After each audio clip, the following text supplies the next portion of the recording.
primeira coisa que Jesus nos libertou foi da culpa.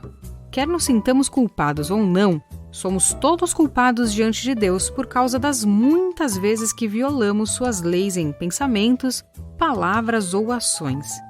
Assim como quando alguém comete um crime, há uma penalidade a ser paga, da mesma forma, há uma penalidade por violar a lei de Deus.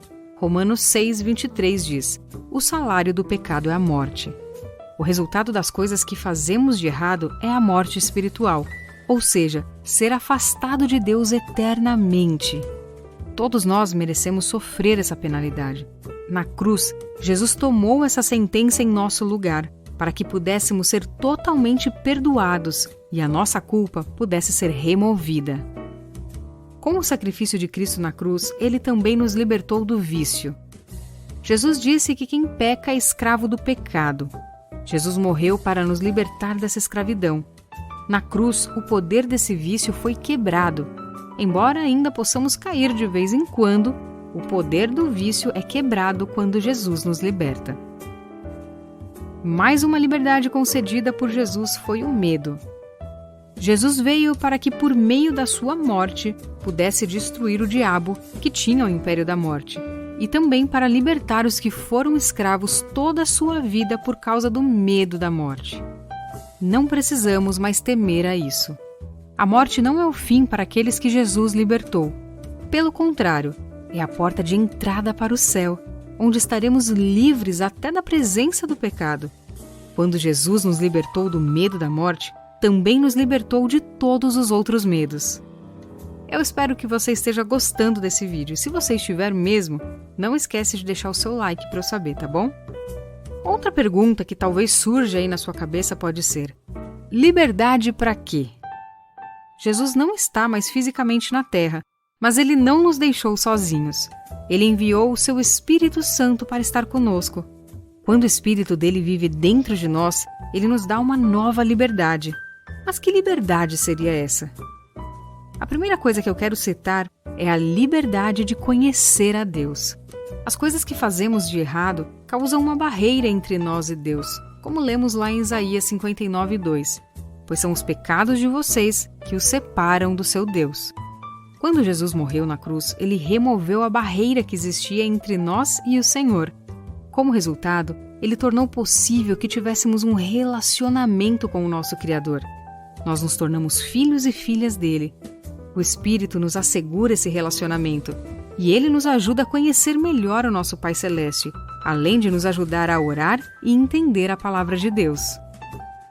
Também nos foi dada a liberdade para amar. Em 1 João 4,19 diz: nós amamos porque Deus nos amou primeiro. Ao olharmos para a cruz, entendemos o amor de Deus por nós. Quando o Espírito de Deus vem viver dentro de nós, experimentamos esse amor. Ao fazê-lo, recebemos um novo amor por Deus e pelas outras pessoas. Somos libertos para viver uma vida de amor, uma vida centrada em amar e servir a Jesus e também amar e servir as outras pessoas, em vez de uma vida centrada em torno de nós mesmos. E ainda, nós temos a liberdade para mudar. As pessoas às vezes dizem: você é o que é, não pode mudar. A boa notícia é que com a ajuda do Espírito Santo podemos mudar sim.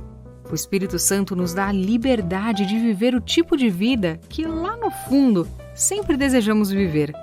O apóstolo Paulo nos diz que o fruto do Espírito é o amor, a alegria, a paz, a paciência, a delicadeza, a bondade, a fidelidade, a humildade e o domínio próprio.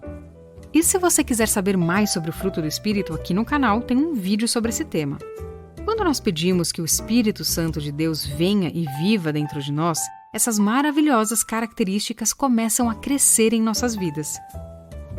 E a pergunta agora é: o que nós temos que fazer para viver toda essa liberdade? O Novo Testamento deixa claro que precisamos fazer algo para aceitar o presente que Deus oferece. Este é um ato de fé. João escreve: porque Deus amou o mundo tanto que deu o seu único Filho para que todo aquele que nele crer não morra, mas tenha a vida eterna. Crer envolve um ato de fé, baseado em tudo o que sabemos sobre Jesus. Não é uma fé cega. é depositar nossa confiança em uma pessoa.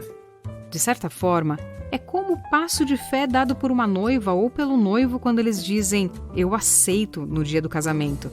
A maneira como as pessoas dão esse passo de fé varia enormemente. Mas eu quero descrever uma maneira simples que você pode dar esse passo de fé agora. Pode ser resumido por apenas 3 palavras muito simples. A primeira é perdão.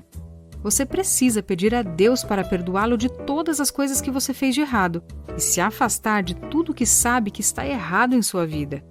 É isso que a Bíblia quer dizer com arrependimento. E aqui no canal tem um vídeo explicando o que é o verdadeiro arrependimento. A segunda palavra é obrigado. Cremos que Jesus morreu por nós na cruz. Você precisa agradecê-lo por ter morrido por você e pela oferta de seu presente gratuito de perdão, liberdade e seu Espírito Santo. E a última palavra que eu quero deixar é por favor. Deus nunca força a sua entrada em nossas vidas. Você precisa aceitar o presente dele e convidá-lo a morar dentro de você pelo Espírito dele.